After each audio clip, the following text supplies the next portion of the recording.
Hello guys, good morning everyone. सभी को राधे राधे, जय श्री कृष्ण। मैं भूमिका आगे आप सभी का वेलकम करती हूँ साधना विजय अकेडमी प्लेटफॉर्म पर।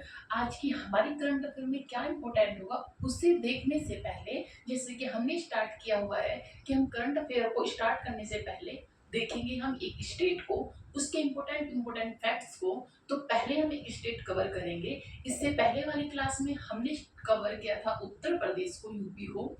आज हम स्टार्ट करेंगे अपना स्टेट उत्तराखंड। क्या होगा? उत्तराखंड।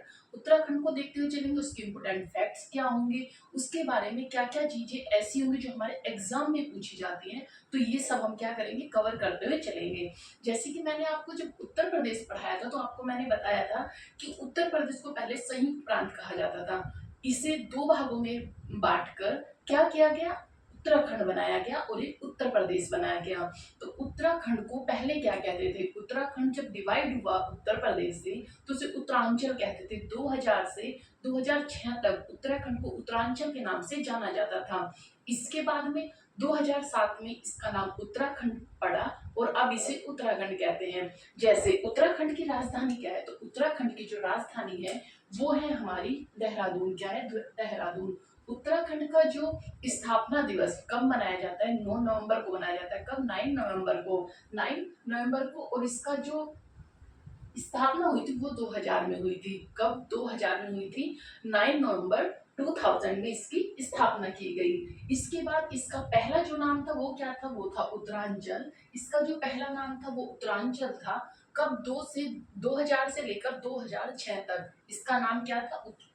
उत्तरांचल था। जो यहाँ के सीएम है, वो है पुष्कर सिंह धामी। कौन है? पुष्कर सिंह धामी। और जो यहाँ के गवर्नर है वो है गुरमीत सिंह। कौन है? गुरमीत सिंह। जो सीएम है, यहाँ के जो सीएम है वो पुष्कर धामी है, जो 10वें नंबर के सीएम बनी है। कौन है? 10वें नंबर के सीएम बनी है। और जो गोवा के हैं वो गुरमीत सिंह है। कौन है? राज्यपाल, सॉरी, जो गवर्नर है वो गुरमीत सिंह है। कहाँ के? उत्तराखंड के जो राज्यपाल हैं। यहाँ का जो क्षेत्रफल है, इस राज्य का जो क्षेत्रफल है वो कितना है? तो इस राज्य का क्षेत्रफल है कितना? 53,483 वर्ग किलोमीटर। कितना है? 53,483 वर्ग किलोमीटर। इतना इस राज्य का क्षेत्रफल है। जो जिलों की संख्या है, उत्तराखंड के जिलों की संख्या कितनी है? 13 है। इसमें 13 जिले हैं। कितने हैं? 13 जिले हैं। और जो इसका उच्चतम शिखर है, जो यहाँ पर सबसे उच्चतम जो चोटी है वो कौन सी है? वो है नंदा देवी। कौन सी है?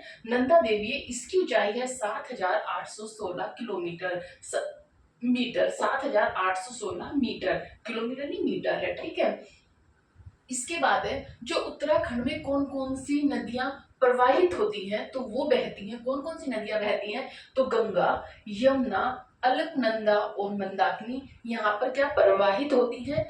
और जो प्रमुख झीलें हैं, जैसे मैंने आपको जब झीलें पढ़ाया था तो उसमें मैंने बताया था कि उत्तराखंड की जितनी भी झीलें हैं वो किससे मैक्सिमम उनके पीछे क्या लगा हुआ है? ताल लगा हुआ है। तो इसी से इनकी पहचान होती है। तो जैसे भीमताल, सात ताल और नैनीताल, ये यहाँ की प्रमुख झीलें हैं। प्रमुख पर्व कौन से बनाए जाते हैं? जो यहाँ पे महोत्सव बनाए जाते हैं, यहाँ पर कौन से बनाए जाते हैं? क्योंकि हर स्टेट में अलग अलग अपने महोत्सव होते हैं, पर्व होते हैं। तो यहाँ पर कौन से महोत्सव बनाए जाते हैं?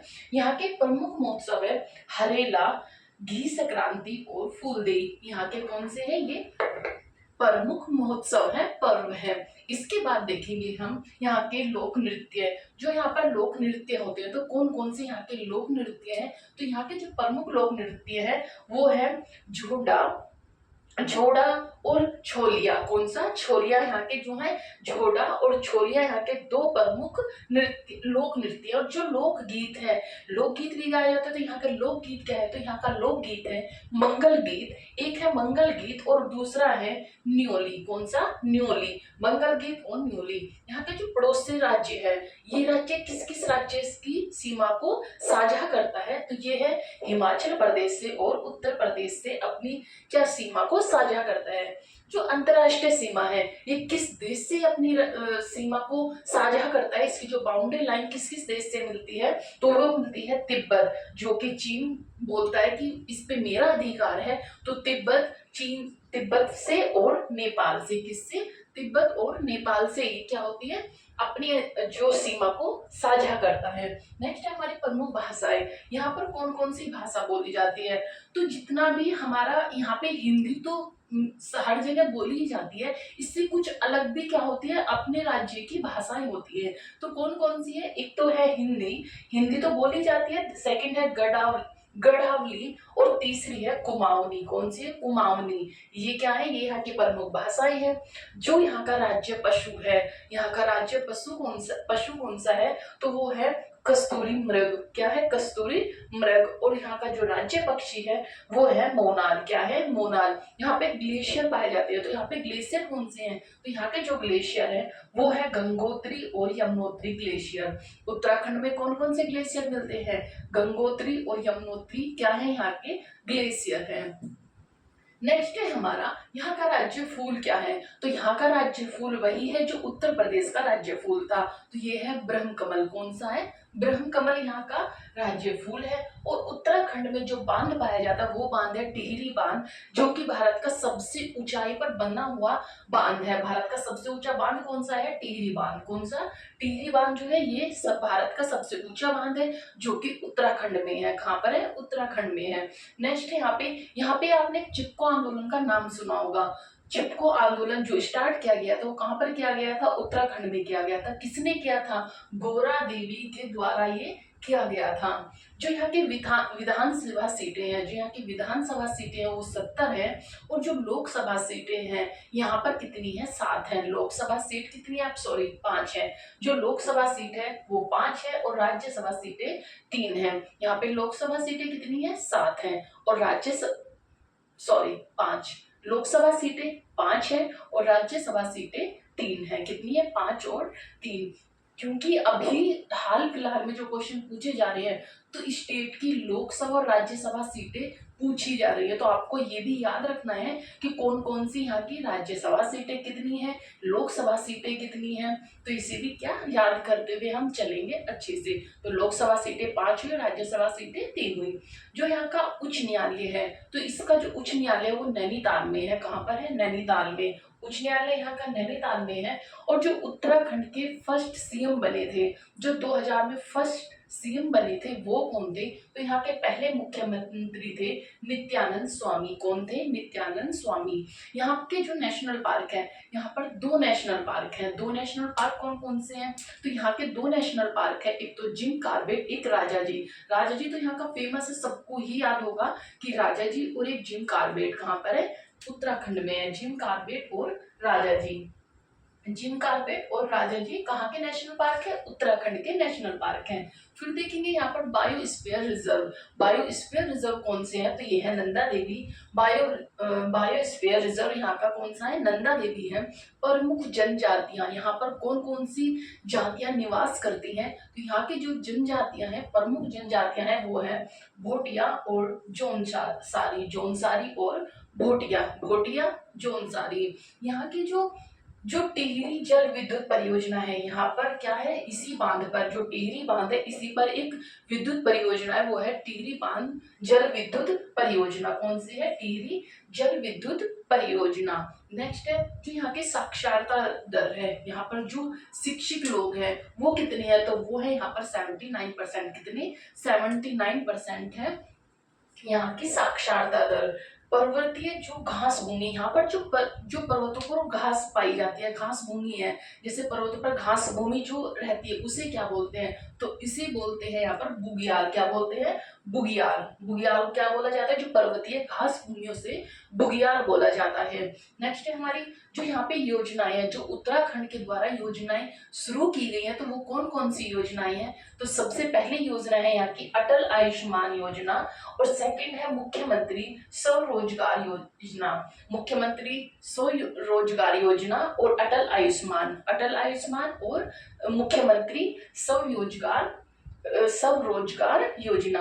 नेक्स्ट है यहाँ का ऊर्जा उत्पादन। जो यहाँ पे ऊर्जा उत्पादन है तो वो हाइड्रो और सौर दोनों है। हाइड्रो और सौर यहाँ का ऊर्जा उत्पादन है। और जो फल उत्पादन है, यहाँ पे कौन कौन से फल उत्पादित किए जाते हैं? तो वो है सेब, कीवी और खुमानी। क्या है? सेब, कीवी और खुमानी। यहाँ पर इनका उत्पादन होता है, बड़े मात्रा में उत्पादन किया जाता है सेब का, कीवी का और खुमानी का। यहाँ का जो वन अनुसंधान है क्या है, वन अनुसंधान संस्थान है वो देहरादून है। कौन सा है, देहरादून है। ये थे हमारे उत्तराखंड के इम्पोर्टेंट फैक्ट, जो मैंने पूरी कोशिश की है जितने भी इनसे क्वेश्चंस पूछे जाते हैं वो सब मैं यहाँ पे मेंशन करूं, जिससे कि हमारा किसी भी स्टेट से कुछ भी ना छूटे। इससे हमारा क्या होगा, एक तो रिवीजन होता हुआ चलेगा और करंट अफेयर के साथ साथ हम स्टेट को भी क्या कवर करते हुए चलेंगे। हमारे नेशनल पार्क, हमारी वर्ल्ड लाइफ सेंचुरी, यहाँ के मुख्यमंत्री, राज्यपाल, यहाँ की कौन सी भाषा है, लोक नृत्य है, इन सबको हम क्या करते हुए चलेंगे, कवर करते हुए चलेंगे।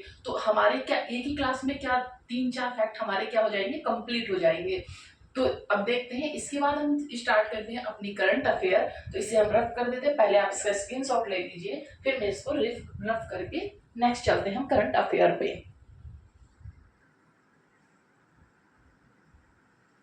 आई होप आपने स्क्रीनशॉट ले लिया होगा। अब हम देखते हैं अपनी करंट अफेयर। नेक्स्ट न्यूज है हमारी। नेक्स्ट देखेंगे हमारा क्या है कि हाल ही में केंद्र सरकार ने धन शोधन निवारण अधिनियम 2002 के अंतर्गत किसे शामिल किया है। तो किसे शामिल किया है, ये क्या है, prevention of money laundering act को। क्या है ये, PMLA। इसका इसकी फुल फॉर्म क्या है, prevention of money laundering act. ये किस लिए बनाया गया है, इसकी क्या इंपॉर्टेंस है, तो ये है, ये क्या करता है, ब्लैक मनी को व्हाइट मनी में कन्वर्ट करता है। क्या करता है, ब्लैक मनी को व्हाइट, जो लोग ब्लैक मनी को व्हाइट मनी में कन्वर्ट कर देते थे, कैसे, जैसे यहाँ के ब्लैक पैसे को किसी और कंट्री में भेजकर वहां से क्या करते थे, उसे व्हाइट करके अपने पास ले लेते थे। तो इसे रोकने के लिए ये एक्ट बनाया गया है। कौन सा, prevention of money laundering act बनाया गया। इसको क्या है, जो ये ब्लैक मनी क्या होता है, इसमें क्या होता है कि लोग टैक्स ना देना पड़े, इससे बचने के लिए क्या करते थे, ब्लैक मनी को व्हाइट मनी करते थे। व्हाइट मनी क्या है, मनी लॉन्ड्रिंग, ठीक है। इसे रोकने के लिए क्या बनाया गया, ये PML एक्ट बनाया गया। इसमें कौन कौन सी संस्था शामिल है, जो हमने सुना होगा ईडी, कि ईडी ने वहां पर रेड मार दी या फिर उसके मुख्यमंत्री के यहाँ पे रेड मार दी। तो जो ये ईडी है, ईडी इसी की संस्था है, इसी पर वर्क करती है, इसके कंट्रोल में वर्क करती है। ईडी को जो पावर मिलती है वो इसी एक्ट से मिलती है। तो इसके जो इसी पर रोक लगाने के लिए, जो ब्लैक मनी को व्हाइट मनी किया जाता था, इस पर रोक लगाने के लिए ये संस्था बनाई। और ये PML एक्ट कब बना, 2002 में, कब, 2002 में लाया गया। इसकी जो एक संस्था है, ईडी। ईडी क्या है, जो ये है प्रवर्तन निदेशालय को जो पावर मिलती है वो इसी एक्ट के थ्रू मिलती है। इसमें एक और संस्था बनाई गई, अभी बनाई गई है, कौन सी, तो वो है I4C। कौन सी है, I4C। ये 2020 में संस्था बनाई गई। ये किस पर वर्क करती है, ये वर्क करती है साइबर क्राइम पर। किस पर, साइबर क्राइम को रोकने के लिए ये संस्था बनाई गई है। तो ये 2020 में स्थापित की गई थी, इसमें शामिल की गई थी। ये क्या है, इसका काम है इंडियन साइबर क्राइम को रोकना। इसकी फुल फॉर्म है Indian cyber crime coordination centre. जो ये I4C जो है, 4C की फुल फॉर्म क्या है, साइबर क्राइम कोऑर्डिनेशन सेंटर। ये साइबर क्राइम को रोकना है। और जो ये I4C और ED है, ये दोनों क्या करते हैं, ये दोनों अपनी अपनी इंफॉर्मेशन को एक दूसरे से साझा करते हैं, और जो इनकी जो साइबर क्राइम है या फिर जो ब्लैक मनी का वो है, उसे क्या सोल्व करने में क्या करती है, सहायता मिलती है, नहीं, हेल्प मिलती है, सहायता प्राप्त होती है। ये थी इसकी कि जो ये है I4C और ED, ये रिबल सिबल है, ये अपनी इंफॉर्मेशन को क्या करती है, साझा करती है। क्या करती है, साझा करती है एक दूसरे को, जिससे कि जो भी इनके केस हो उसे आसानी से सॉल्व किया जाए। नेक्स्ट न्यूज है हमारी, देश का पहला त्रिभुवन सरकारी विश्वविद्यालय कहाँ प्रारंभ हुआ। तो जो हमारा पहला त्रिभुवन सहकारी विश्वविद्यालय, ये गुजरात में प्रारंभ किया गया, और ये पहला है इसीलिए इम्पोर्टेंट भी है। देश का पहला त्रिभुवन सहकारी विश्वविद्यालय कहाँ पर है, गुजरात में है। नेक्स्ट न्यूज है हमारी, DRDO ने कौन सी लेजर निर्देशित हथियार प्रणाली का सफल प्रशिक्षण किया है, तो वो है MK2A। क्या है, MK2A। नेक्स्ट न्यूज है हमारी, किसने सागर जिले में डॉक्टर BR अम्बेडकर, भीमराव अम्बेडकर के नाम पर नया वन्य अभ्यारण्य नया वन्य जीव अभ्यारण्य घोषित किया है। तो ये क्या है, किसने, मध्य प्रदेश ने, एमपी ने। नेक्स्ट न्यूज है हमारी, ब्लैक बॉक्स लैब का उद्घाटन कहाँ हुआ। हाल ही में चर्चाओं में रहा ब्लैक बॉक्स लैब का उद्घाटन कहाँ हुआ, तो ये हुआ है दिल्ली में। कहाँ पर, दिल्ली में। नेक्स्ट न्यूज है हमारी, भारत सरकार ने नई राष्ट्रीय विनिर्माण मिशन के लिए किसकी अगुवाई में अंतर मंत्रालय समिति का गठन किया। तो हमने जब बजट पढ़ा था 2025-26, तो उसमें हमने क्या पढ़ा था, एमएसएमई पढ़ा था। उसके लिए गवर्नमेंट ने जो पैसा दिया था उसकी हेल्प के लिए, उसे बढ़ावा देने के लिए, तो उसी से रिलेटेड है हमारा राष्ट्रीय विनिर्माण मिशन। इसके जो हेड है वो कौन है, इसके हेड है BVR सुब्रमण्यम। कौन है, BVR सुब्रमण्यम। इनकी जो ये प्रेजेंट में क्या है, ये नीति आयोग के भी सीईओ है, नीति आयोग के भी सीईओ है और राष्ट्रीय विनिर्माण मिशन के भी ये हेड है। इसका काम ये क्या है, इसकी थीम है मेक इन इंडिया को बढ़ावा देना। क्या है, इसका काम है मेक इन इंडिया को बढ़ावा देना। जो चीजें हैं वो इंडिया में ही बनी, तो इसको क्या है, इसको बढ़ावा देना है। इसके लिए क्या क्या चीजें इंपॉर्टेंट होगी, ये इसका फोकस किसके लिए है, तो इसका जो फोकस है वो है सबसे पहले एमएसएमई पर, सेकंड है क्वालिटी प्रोडक्ट पर, कि जो उसका क्वालिटी प्रोडक्ट है वो अच्छा हो, जो क्वालिटी प्रोडक्ट है वो अच्छा हो, अच्छी चीजें निकले, तो उससे क्या होगा, जो लोग इसे यूज करेंगे वो ज्यादा से ज्यादा यूज किया जाएगा। टेक्नोलॉजी फ्रेंडली हो, जो इसकी टेक्नोलॉजी हो फ्रेंडली हो, हम लोग भी जानते हो और अच्छे से कर पाए, स्किल्ड लेबर हो, और फिर है लागत कम करनी चाहिए, जिससे कि लागत कम लगेगी और इसका उत्पादन क्या होगा, ज्यादा होगा। इस चीज के लिए ये क्या किया गया है, इस पर फोकस किया गया है। इसी में देखते हैं, अब हम देखते हैं कुछ और नई जो अभी अपॉइंटमेंट हुए हैं, जैसे कि दिनेश महेश्वरी, ये किसके हेड बनाए गए हैं, ये बनाए गए हैं राष्ट्रीय विधि आयोग के, किसके, राष्ट्रीय विधि आयोग के ये हेड बनाए गए हैं और ये 23वें हेड बने हैं। कौन से नंबर के बने हैं, तो ये 23वें नंबर के हेड बनाए गए हैं। अभी जो अपॉइंटमेंट हुआ है जस्टिस BR गवई का, किनका हुआ है, BR गवई का, जस्टिस BR गवई का अपॉइंटमेंट हुआ है। ये कौन से नंबर के जस्टिस बनेंगे, 52nd नंबर के बनेंगे। तो ये 52वें नंबर के CJI बनेंगे सुप्रीम कोर्ट में। सुप्रीम कोर्ट में ये कब शपथ लेंगे, ये शपथ लेंगे 14 मई 2025 को, और इन्हें जो शपथ दिलाएंगे वो राष्ट्रपति दिलाएंगे। किस आर्टिकल के तहत, तो ये आर्टिकल है आर्टिकल 124 क्लोज 2 में दिया गया है। इसके तहत राष्ट्रपति न्यायाधीश को क्या करेंगे, शपथ दिलाएंगे। इनसे पहले जो हमारे CJI हैं, अभी जो वर्तमान में हमारे CJI हैं वो कौन थे, संजीव खन्ना थे 51 फर्स्ट नंबर के, और अब ये 52nd नंबर के बने हैं हमारे जस्टिस BR गवई, और पहले कौन थे, संजीव खन्ना थे। ये थे हमारे जो अभी हाल फिलहाल की न्यूज है। नेक्स्ट न्यूज देखते हैं, आप इनका स्क्रीनशॉट ले लीजिए, फिर चलते हैं हम अपनी अगली न्यूज पर। आई होप आपने इसका भी स्क्रीनशॉट ले लिया होगा। तो नेक्स्ट न्यूज है हमारी, नेक्स्ट न्यूज है हमारी, इंडियन फुटबॉल सुपर लीग 2024-25 का खिताब किसने जीता, तो ये खिताब जीता है मोहन बगान ने। किसने, मोहन बगान ने। और ये कहाँ के है, ये है वेस्ट बंगाल के। कहाँ की, वेस्ट बंगाल के। इंडियन फुटबॉल सुपर लीग 2024-25 का खिताब किसने जीता, मोहन बगान ने, और ये कहाँ के हैं, ये है वेस्ट बंगाल के। नेक्स्ट है, डाक विभाग ने पंडित चतुरलाल, कौन है, पंडित चतुरलाल के जन्म शताब्दी के उपलक्ष्य में स्मारक टिकट जारी करने की घोषणा की है। इनका संबंध किससे है, तो जो ये पंडित चतुरलाल है, काफी इंपॉर्टेंट क्वेश्चन है और इसे याद रखना, इंपॉर्टेंट रखना, कि क्योंकि ये एग्जाम में आ सकता है। तो ये क्या थे, ये तबला वादन थे। क्या थे, तबला वादन थे, और ये राजस्थान के उदयपुर से बिलोंग करते थे। ये जो श्री चतुरलाल जी हैं, ये क्या थे, 1957 में, इन्होंने 1957 में 1957 में ओस्कर में इन्हें नामांकित किया गया था। ओस्कर में इन्हें नामांकित किया गया था। ये फर्स्ट भारतीय थे, ये फर्स्ट भारतीय तबला वादन थे जिसे ओस्कर में नामांकित किया गया था।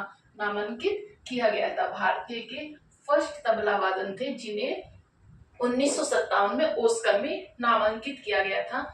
और 1962 में जब महारानी एलिजाबेथ भारत आई थी, तो उनकी प्रस्तुति में इन्होंने क्या किया था, तबला बजाया था। तो ये क्या थे, जब ये महारानी एलिजाबेथ भारत आई तो उनकी प्रस्तुति में इन्होंने क्या किया था, प्रस्तुति दी थी। उनकी अगुवाई में, उनके आने पर क्या की थी, प्रस्तुति दी थी। किसने, पंडित चतुरलाल ने। तो इन्हीं के नाम पर क्या किया गया है, इनके जन्म पर हम एक स्मारक टिकट जारी किया गया है, जो क्या है, जो एक डाक विभाग ने उसे वो किया है,